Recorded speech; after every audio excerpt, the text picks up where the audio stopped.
એક ગધાડો હતો. ગધાડો વજન ઉપાડીને જતો હતો. સાંભળજો, અને એમાં વજન વધારે ગધાડાએ છાલકા નાખી દીધા એટલે ધણીએ બે ડફલા મારીને કાઢી મૂક્યો. ઉકેડાના રાડા સાવવા જતો રહ્યો ગધાડો. ડફડાના ઉકેડાના રાડા સાવવા જતો રહ્યો.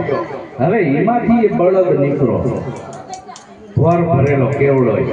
અને ગધાડાએ કીધું, બળદભાઈ આટલો બધો વજન છે, આંખમાંથી આહું જાય છે, તમારો ધણી તમને મારે છે, અમારી જેમ સાલકા નાખી દો ને, જો અમે કેવા ઉકેડાના રાડા સાવી નામ બંબા જેવા થયા છે. બળદે શું કીધું?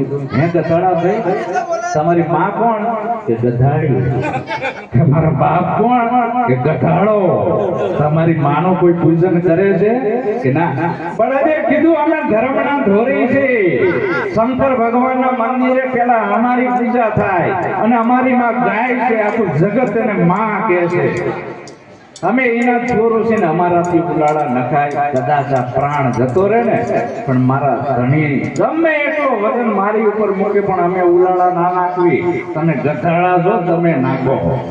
એક સદગુરુ ગમે એટલી કસોટી કરે, સાધક ઉલાળા ના નાખે.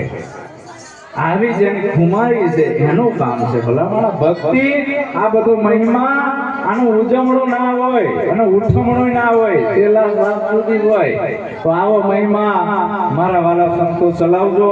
બધા સદગુરુના બાળક છે, મૂર્તિ બધી રામની, પણ મારે જે કામની, એમ તમને જે સદગુરુ મળ્યા છે સાકાર સ્વરૂપે, એનું નામ રોશન કરજો. એનું નામ રોશન કરજો, તો તમે ગુરુમુખી હાથા. બાકી તો સમજી લેવાનું બગલામુખી છે. હા, આપણાને આવા સમર્થ મંગલેશ્વર સાહેબ મળ્યા છે અને એનું નામ આપણે ઊંચું લાવવાનું છે. આવા કાર્યક્રમો કરીને હરિગુરુ સંતોની સેવા કરી આ નામ આગળ લાવવાનું છે.